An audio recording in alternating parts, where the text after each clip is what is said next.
Guys, welcome back to another What's for Dinner video. This week I'm sharing some super easy meals. They're all very budget friendly and I think your whole family will love them. I do share these videos every single Sunday, so make sure you are subscribed to my channel if you don't want to miss out on any more What's for Dinner videos. Give this video a thumbs up and let's go ahead and get started.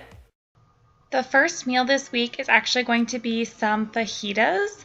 I am actually using some venison steaks for this recipe. You could definitely use flank steak or something like that if you don't like venison, which I know a lot of people don't, but we have so much venison to use up.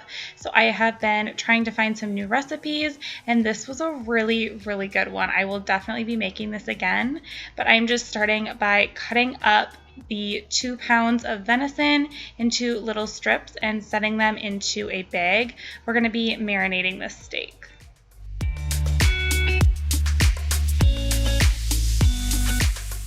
So this is a super simple marinade recipe. I will have the recipe linked down below. It's just one that I found off of Pinterest, but I am just adding in a 1/4 cup of lemon juice. I just use the stuff in the bottle. And then here I'm adding in 3 tablespoons of Worcestershire sauce.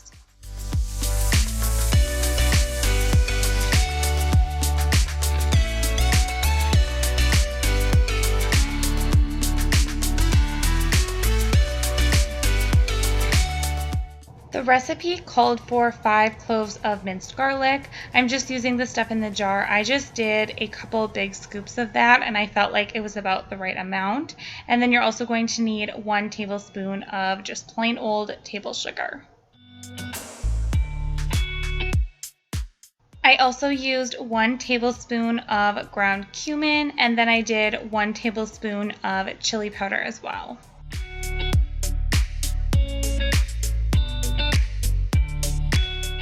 And of course you're going to need some salt and pepper. So I did about a teaspoon of salt, and then I did about 1/2 teaspoon of black pepper.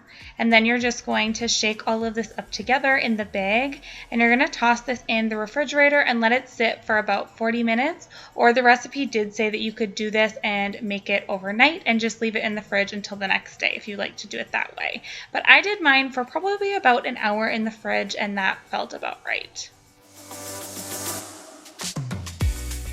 While your meat is marinating in the fridge, you can get all of your veggies prepped and ready to go. And since we're making fajitas, of course, you're going to want some peppers and onions. I will say I definitely tweaked the amounts in this recipe. The recipe itself actually called for 3 bell peppers, 2 large onions. I am only using 2 bell peppers and 1 large onion, but I did do double the amount of meat. That's just how I decided to do it. We didn't want it to be crazy peppers and onions. We wanted to actually have some meat in there, and I really like this ratio, so that's what I would recommend doing, but you can definitely follow the recipe in the link down below.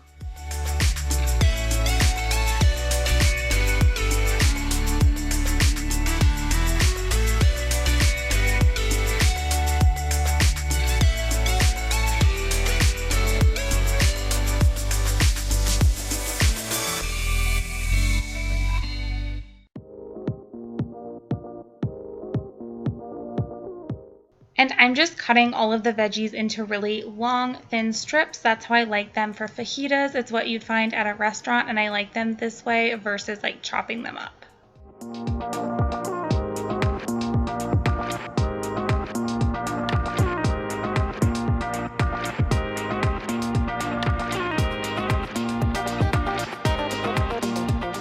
And then as far as actually cooking the fajitas, they're super simple to make. All you're going to need is a little bit of oil in the bottom of a pan, and then you're just going to dump everything from that bag in there. You can keep the marinade in there. It's really good flavor.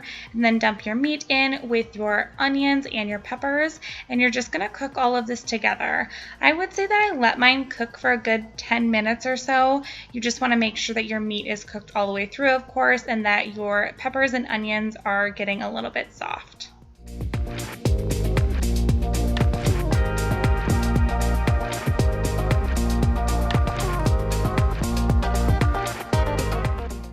To serve these up, I did put 2 flour tortillas into a pan to kind of get them warm, and I did decide to add in some cheese. I don't think that's very typical of fajitas, but I don't know, I just think it made it taste so good. Just added a little bit of creaminess to it, but these were honestly super good. I will definitely be making these again, and like I said, you don't have to use venison. You can totally use beef. I know venison is not everyone's cup of tea, and you can just use beef in place of this, but this recipe was really, really good. I highly recommend. Next up, I am making some twice baked potatoes, and we just had sausage on the side. To start off, you're just gonna do your baked potatoes. You can make them in the oven or the air fryer. It's totally up to you. I just did a little bit of oil on the outside with a little bit of salt, and then I put them in the air fryer for, I think mine took about 45 minutes in there. But you can totally do them in the oven if that's how you prefer to do it. The whole reason that I decided to make twice baked potatoes on this night was just because I had half a pound of bacon to use up in our fridge, so I decided this would be a good way to use it up. And this was just a really weird day. I had no idea what to make for supper. I had made the kids something else earlier, so this was just for Kenny and I, so I wanted it to be something simple. But I'm just cutting up the half a pound of bacon with kitchen shears. If you don't want to cook your bacon, you can totally just use the prepackaged bacon that you get at the store and crumble it up and use it that way.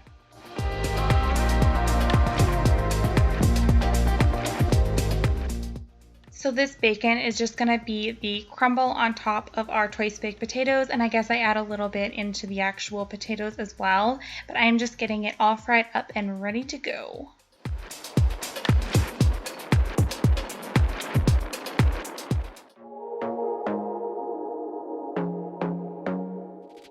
So once your potatoes are nice and soft and you can poke them with a fork and they are super soft and just easy to poke through, you know they're done, and you can go ahead and cut them in half like I'm doing here.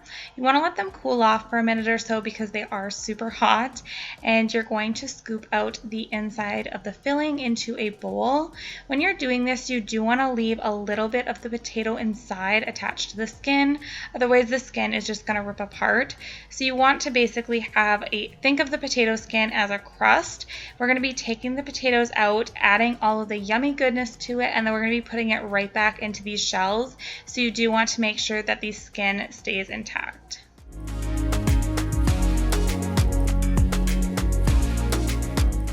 And then I am just using my mashed potato masher to mash these up a little bit.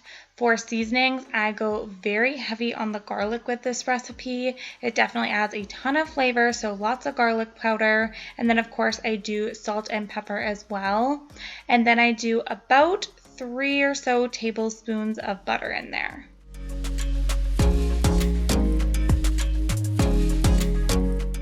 I probably also add about half a cup, I would say, of sour cream if you measured it. I don't measure though, you know, just eyeball it depending on what you like. You can surely taste it and see what you think.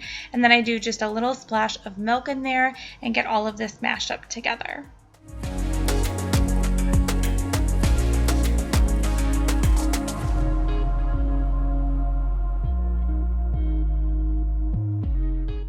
And of course, these wouldn't be twice baked potatoes without a little bit of cheese. I would say that I add probably about half a cup of cheese to the actual potatoes, and then I did probably a third of the bacon, and the rest of the cheese and bacon will go on top of the potatoes once we get them back in the shell. But just give this a really good mix. Go ahead and taste it and see what you think it needs. You might want a little bit more salt or pepper or garlic. It really is just personal preference.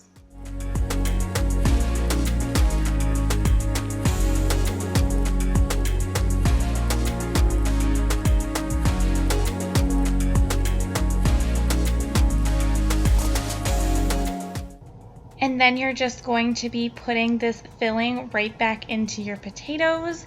Don't overfill them too much like I did. I ended up having to pull a little bit out of each potato just because I overestimated the amount of filling that was in there. But you do want to stuff these guys pretty well. Just divide it out into all of the potato skins.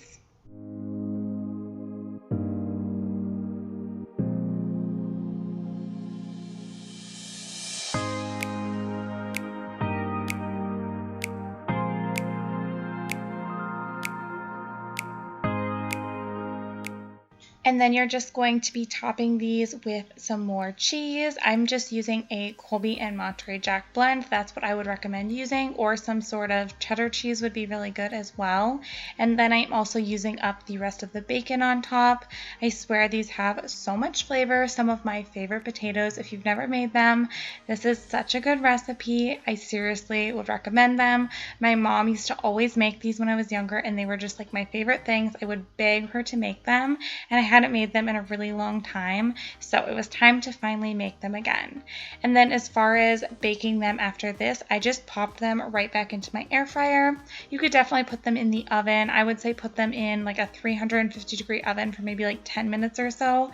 You basically just want to make sure that they are nice and warm and that the cheese is all melted, and these come out super delicious.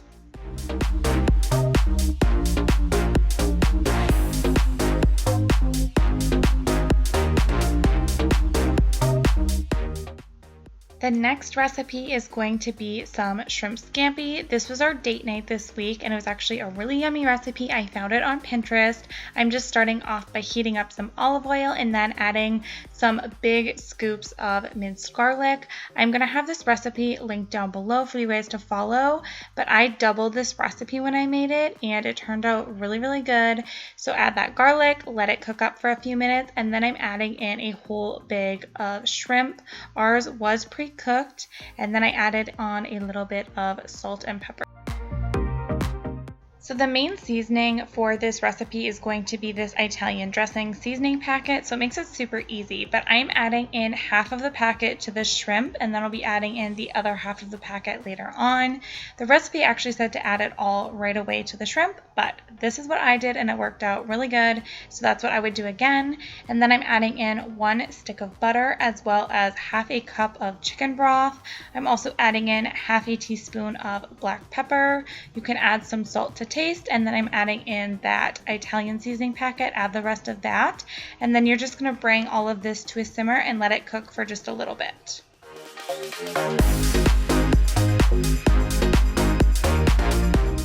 For the pasta, I just went very classic and I did a linguine pasta. I would say use some sort of long skinny noodle, whether it's linguine or a angel hair or a thin spaghetti. Anything like that would work. And the recipe that I was using for the amount of sauce that I made, it called for about half of a box of the noodles, but I actually cooked up the entire box and I just added it to taste. So I ended up doing more noodles than the recipe called for. I felt like the sauce was pretty strong and it didn't need to be that strong on the noodles. So that's what I would do if I were you. I would cook up more noodles than you think you might need and what the recipe calls for, and then you can go ahead and actually add like the ratio that you liked. So that's what I did and it worked out really good. Here you can see that I added almost the entire box in there. I did have a little bit of pasta left over, but I'm just getting all of that mixed up together.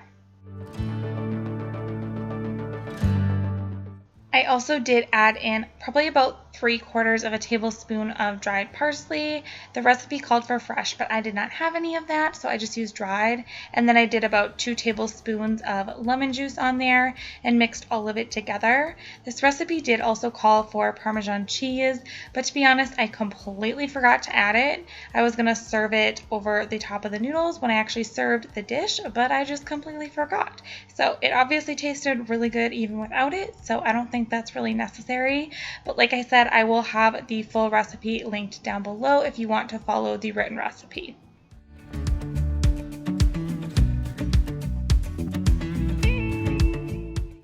So for dinner tonight, I'm actually just making a frozen lasagna. This is one that I had prepped a while back. It's completely frozen solid. It's about 3 in the afternoon right now, and I'm just gonna pop this in the oven at 350 degrees. I'm sure it'll take a couple hours since it's completely frozen, but I will update you guys with what it comes out looking like. This is my favorite lasagna recipe. I will have it linked because I actually did this recipe in a freezer meals video. All right, this is gonna be dinner tonight. I ended up putting this in for about 2 hours at 350, and then I cranked it up to 400 for the last little bit, and I paired it with some broccoli. So this is a super easy dinner for tonight. I will have the recipe linked. This was a freezer meal, so I will have that linked down below for you guys. All right, so this is dinner tonight. I wasn't even going to include it because it's just about the easiest thing ever. I just have some cracked chicken. This is actually a freezer meal that, well, it was leftovers and I froze it. I will have the link to that recipe. It's super, super easy. It's a crock pot meal and it is so, so good. So I just have that on a bun, and then I did some peppers and cucumbers. I did not want to cook tonight. It's super, super nice out, so I just wanted to do a really quick and easy dinner. So this is what we're having, and it's really delicious. So this next recipe is going to be cheesy beef and rice made in the Instant Pot. I am just starting off by cutting up 1 yellow onion. So here's the deal with this recipe. So I made it in the Instant Pot, and I could not get my Instant Pot to come to pressure. I'm pretty sure it was just a malfunction of my personal Instant Pot, but the recipe actually came out really good. I ended up having to cook it on the stove. It came out pretty good considering, and I really liked the flavor of it, so I decided I wanted to share it anyway. But I'm just starting off by sauteing the onion and the ground beef together in the bottom of the Instant Pot.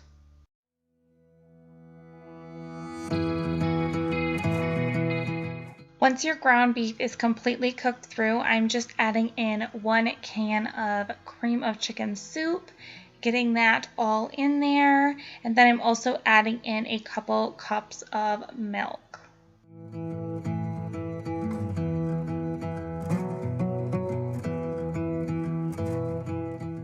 I also added in 1½ teaspoons of salt, which is what the recipe called for. It also called for 1½ teaspoons of pepper, but I just felt like that was going to be too much, so I decided to do 1 heaping teaspoon of pepper, as well as 2 teaspoons of onion powder and 2 teaspoons of garlic powder. And then for the rice, I'm just using 2 cups of white rice.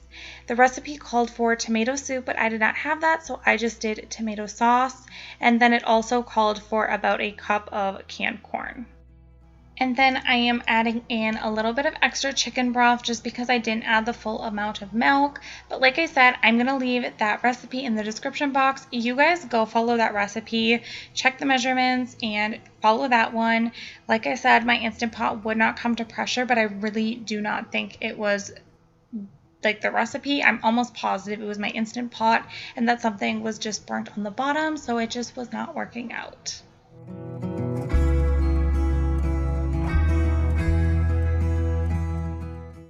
Well, that wraps up this week's What's for Dinner video. I hope that you enjoyed it and that it gave you some meal ideas and inspiration for your week.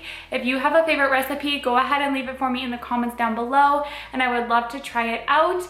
If you are new here, make sure you go ahead and hit that little subscribe button if you liked this video. Give this video a thumbs up, and I will see you guys next time. Thanks so much for watching. Bye. As a young girl, it feels we're mine.